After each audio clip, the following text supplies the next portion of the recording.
प्यारे बच्चों, आपका दिन मंगलमय हो। आज हम करेंगे हरियाणा विद्यालय शिक्षा बोर्ड द्वारा जो जारी किया गया है सैंपल पेपर 2024-25 के लिए।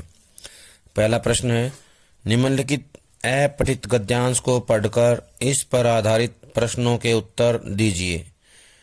लोग गरीबी की एक बड़ी बुराई के रूप में शिकायत करते हैं, यानी कि उसे बुरा बताते हैं, गरीबी बुरी है, तथा यह स्वीकृत विश्वास है कि यदि लोगों के पास काफी धन होगा तो वे खुश होंगे तथा उपयोगी होंगे, साथ ही वे जीवन में ज्यादा कुछ प्राप्त करेंगे। सामान्यतः गरीबों की सुविधाओं से विहीन कुटियों में धनिकों के महलों की अपेक्षा ज्यादा सच्चा संतोष प्राप्त होता है तथा जीवन से ज्यादा सुकून प्राप्त होता है। मुझे सदैव धनिक लोगों के पुत्र पुत्रियों पर दया आती है। इनकी सेवा के लिए नौकर चाकर होते हैं और आगे की अवस्था में इनकी देखभाल के लिए निजी शिक्षिकाएं होती हैं। साथ ही मुझे इस बात की प्रसन्नता है कि वे यह नहीं जानते कि उन्होंने क्या खोया है, इसलिए कि मैं जानता हूं कि गरीब एवं ईमानदार लोगों के घर कितने मधुर, प्रसन्न व पवित्र होते हैं। वे पीड़ादायक चिंता, सामाजिक वैमनस्य एवं ईर्ष्या से कितने मुक्त होते हैं। इनके परिवार के सदस्य परिवार के पोषण हेतु कितने एक दूसरे से जुड़े हुए तथा प्यार मोहब्बत से आबद्ध होते हैं। मेरी धनिकों के पुत्रों के साथ सहानुभूति है तथा मैं गरीबों के पुत्रों को बधाई देता हूँ। इन्हीं कारणों से गरीबों में से ही कोई शक्तिशाली एवं प्रतिष्ठा प्राप्त लोग और स्वनिर्भर व्यक्ति हमेशा से उत्पन्न हुए हैं और होते रहेंगे। यहाँ से प्रश्न है, लोग गरीबी की एक भयंकर बुराई के रूप में क्या शिकायत करते हैं। ऑप्शन नंबर 1 है, वे गरीबी में खुशहाल नहीं रह सकते। दूसरा, वे जीवन में उपयोगी नहीं हो सकते। सी, केवल ए, डी, ए और बी दोनों। तो इसका उत्तर आएगा डी, ए और बी दोनों। डी इसका उत्तर है। वे गरीबी में खुशहाल नहीं रह सकते, वे जीवन में उपयोगी नहीं हो सकते। ये दोनों ही इसके उत्तर हैं। ये दिया है डी ऑप्शन में। अगला प्रश्न है, गरीबों के मध्य से किस प्रकार के लोग प्राप्त होते हैं। ए, शक्तिशाली, प्रभुत्वपूर्ण, प्रतिष्ठा प्राप्त। बी, प्रतिष्ठा प्राप्त, प्रभुत्वपूर्ण, आत्मनिर्भर। सी, आत्मनिर्भर, प्रतिष्ठा प्राप्त, शक्तिशाली। डी, आत्मनिर्भर, प्रतिष्ठा प्राप्त एवं ईश्वर से डरने वाले। तो इसका सही उत्तर आएगा सी। सी ऑप्शन का सही उत्तर है। आत्मनिर्भर, प्रतिष्ठा प्राप्त, शक्तिशाली, ये जो गरीबों के मध्य से निकलने वाले लोग होते हैं। सी ऑप्शन इसका है। अगला है, गए, लेखक के धनिक पुत्रों से सहानुभूति रखने का क्या कारण है। ऑप्शन ए है, गरीब का घर मधुर एवं पवित्र होता है। ऑप्शन बी है, गरीब का घर पीड़ादायक चिंता से मुक्त होता है। सी, गरीब परिवार के सदस्य पोषण हेतु एक दूसरे से जुड़े होते हैं। डी, उपयुक्त सभी। तो इसका उत्तर आएगा डी, उपयुक्त सभी जो है इसका उत्तर है, सही उत्तर है उपयुक्त सभी। घ, क्वेश्चन नंबर घ है, निम्न में से कौन सा कथन सत्य नहीं है। ए, गरीब का घर मधुर, खुशहाल एवं पवित्र होता है। बी, गरीब का घर पीड़ादायक चिंता से मुक्त होता है। सी, गरीब के घर में इनकी सेवा के लिए नौकर चाकर होते हैं। डी, इनके परिवार के सदस्य परिवार के पोषण हेतु एक दूसरे से जुड़े होते हैं। तो इसका उत्तर आएगा सी। गरीब के घर में इनकी सेवा के लिए नौकर चाकर होते हैं। ये जो कथन है असत्य है, यानी सत्य नहीं है। गरीब के घर में इनकी सेवा के लिए नौकर चाकर होते हैं, ये इसका सही उत्तर है। अगला है अड़ क्वेश्चन। लेखक गरीबों की कुटियों को निर्धन कुटियों या कुटियां क्यों कहता है? लेखक गरीबों की कुटियों को निर्धन कुटिया क्यों कहता है? ऑप्शन ए है वे साधारण रूप से सज्जित होती हैं, बी वे दृढ़तापूर्ण ढंग से सज्जित होती हैं, सी वे आकर्षक होती हैं, डी उनमें कुछ भी नहीं होता। तो इसका उत्तर आएगा ए वे साधारण रूप से सज्जित होती हैं, यानी कि साधारण रूप से सजाया जाता है, ये इसका उत्तर है। अगला है प्रश्न नंबर 2। निम्नलिखित अपठित पद्यांश को पढ़कर इस पर आधारित प्रश्नों के उत्तर दीजिए। रुका तो रुक गया जग का सृजन, यानी कि रुकने से क्या है, जग का सृजन रुक जाता है, निर्माण रुक जाता है।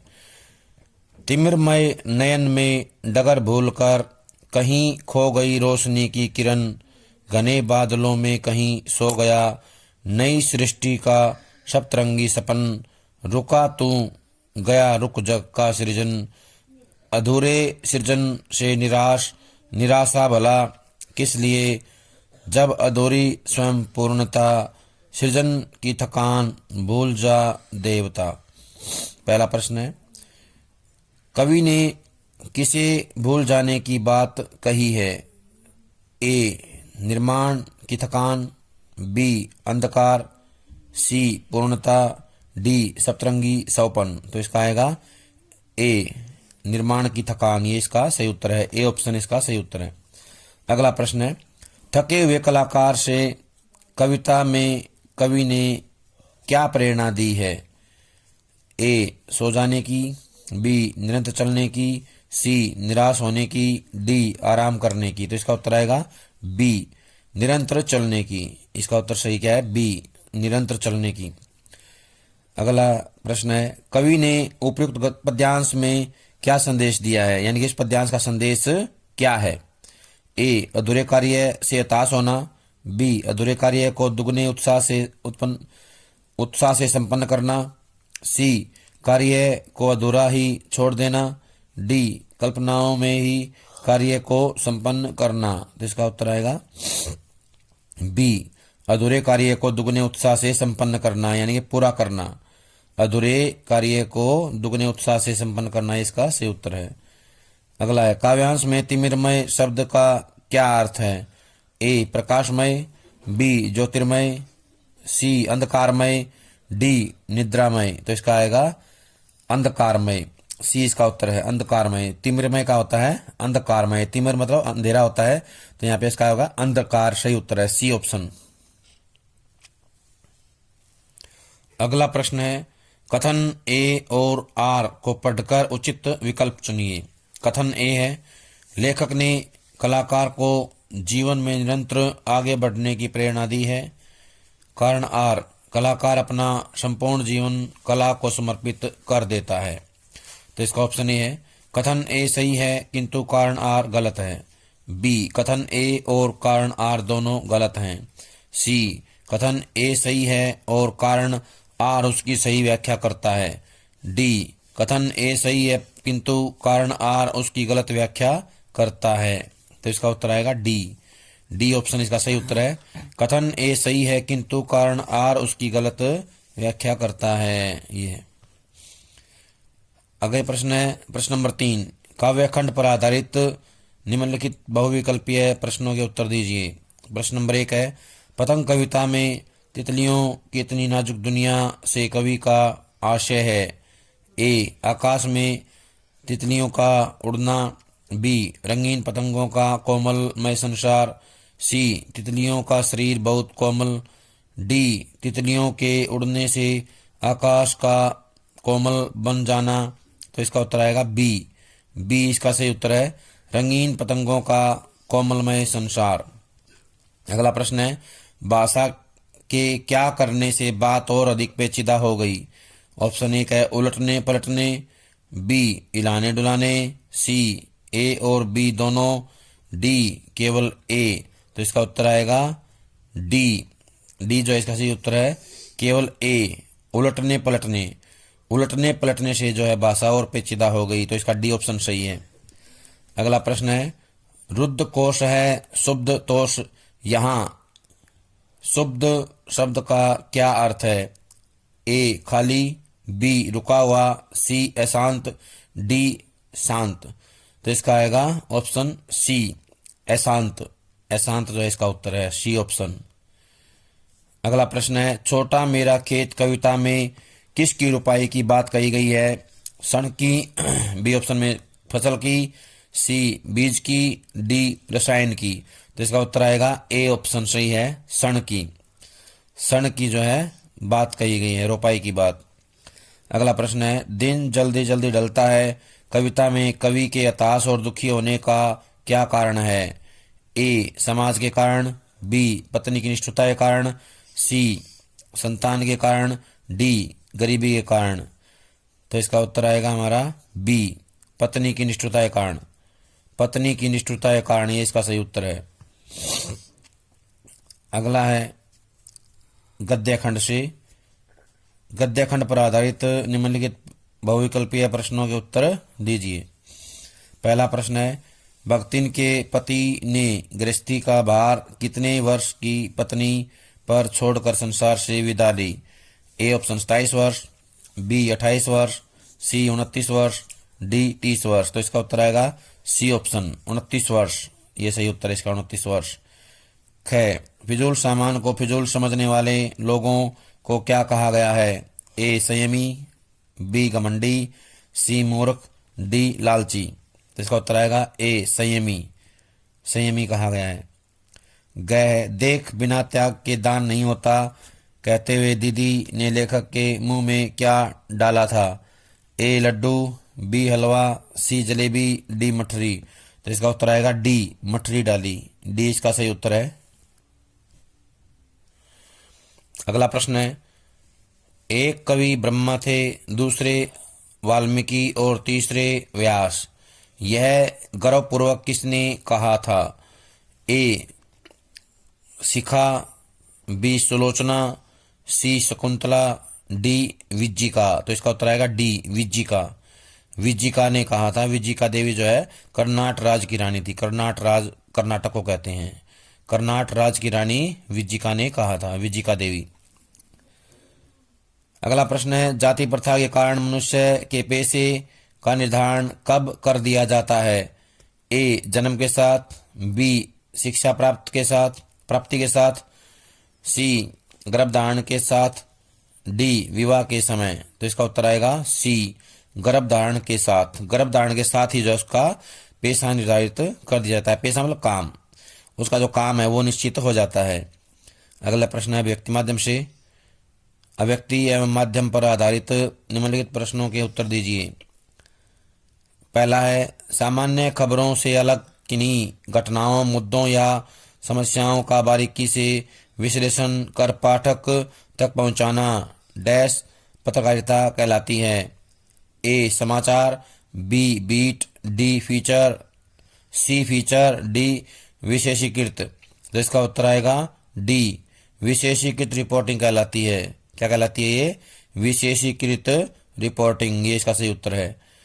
अगला है ख, इंटरनेट पर एक सेकंड में कितने शब्द भेजे जा सकते हैं? ए 55,000, बी 60,000, सी 65,000, डी 70,000। तो इसका उत्तर आएगा डी 70,000 शब्द, ये सही उत्तर है। डी 70,000 शब्द भेजे जा सकते हैं। टेलीविजन किस प्रकार का माध्यम है? ए श्रव्य, बी दृश्य, सी श्रव्य दृश्य, डी इनमें कोई नहीं। तो इसका उत्तर आएगा सी श्रव्य दृश्य। श्रव्य दृश्य माध्यम है, ये इसका सही उत्तर है। किसी समाचार संगठन में निश्चित मानदेय पर काम करने वाले को पत्रकार कहते हैं? पूर्णकालिक पत्रकार, अंशकालिक पत्रकार, सी फ्रीलांसर पत्रकार, डी अल्पकालिक पत्रकार। तो इसका आएगा उत्तर बी अंशकालिक पत्रकार कहते हैं। क्या कहते हैं? अंशकालिक पत्रकार। अगला प्रश्न है, स्तंभ लेखन के संबंध में निम्न में से कौन सा कथन असत्य है? ए यह विचारपरक लेखन का एक रूप है। बी, स्तंभ का विषय चुनने के लिए लेखक को छूट होती है। सी, संपादक द्वारा दिए गए विषय पर ही लेखक को स्तंभ लिखना पड़ता है। डी, इसमें लेखक के विचार अव्यक्त होते हैं। तो इसका सही उत्तर आएगा सी आएगा। संपादक द्वारा दिए गए विषय पर ही लेखक को स्तंभ लिखना पड़ता है। जो उसे विषय दिया जाएगा उस पर लिखना पड़ता है, ये असत्य है। सी इसका सही उत्तर है। संपादक द्वारा दिए गए विषय पर ही लेखक को स्तंभ लिखना पड़ता है, ये इसका सही उत्तर है। अगले प्रश्न है व्याकरण से। व्याकरण पर आधारित निम्नलिखित बहुविकल्पीय प्रश्नों के उत्तर दीजिए। पहला है, निम्न में से गुण संधि का सही उदाहरण है। ए, मात्राज्ञा, बी, महर्षि, सी, अभ्युदय, डी, मतैक्य। तो इसका उत्तर आएगा बी, महर्षि। महर्षि जो इसका उत्तर है बी। ख प्रश्न है अगला, सत्याग्रह शब्द का उचित विग्रह कीजिए। ए, सत्य के लिए आग्रह, बी, सत्य का आग्रह, सी, सत्य का आग्रह, डी, सत्य के लिए आग्रह। तो इसका सही उत्तर आएगा ए, सत्य के लिए आग्रह। सत्य के लिए आग्रह, डी इसका सही उत्तर है। इसका सही उत्तर है डी, सत्य के लिए आग्रह। सत्य के लिए आग्रह, ये इसका उत्तर सही है डी ऑप्शन इसका सही उत्तर है। ग प्रश्न है, पुस्तकालय शब्द में कौन सा समास है। ए, कर्म तत्पुरुष समास, बी, संप्रदान तत्पुरुष समास, सी, संबंध तत्पुरुष समास, डी, अपादान तत्पुरुष समास। तो इसका उत्तर आएगा बी, संप्रदान तत्पुरुष समास। संप्रदान तत्पुरुष समास इसका सही उत्तर है। मैंने यह कुर्सी 100 रुपए की खरीदी है। इस वाक्य में डैश दोष है। ए, क्रिया संबंधी, बी, मुहावरे संबंधी, ऑप्शन सी है पुनरुक्ति संबंधी, डी है परसर्ग संबंधी। तो इसका उत्तर आएगा डी इसका सही उत्तर है परसर्ग संबंधी। परसर्ग संबंधी अशुद्धि है। निम्नलिखित में से शुद्ध वाक्य छांटिए। अगला प्रश्न है, निम्नलिखित में से शुद्ध वाक्य छांटिए। ए, बच्चे को काट कर फल खिलाओ, बी, बच्चे को फल काट कर खिलाओ, सी, फल बच्चे को काट कर खिलाओ, डी, काट कर फल बच्चे को खिलाओ। तो इसका उत्तर आएगा बी, बच्चे को फल काट कर खिलाओ, ये इसका सही उत्तर है। प्यारे बच्चों, आज जो काम करवाया गया है सभी इसको अच्छे समझ करके कॉपी में लिख कर याद करें। सभी का बहुत बहुत धन्यवाद।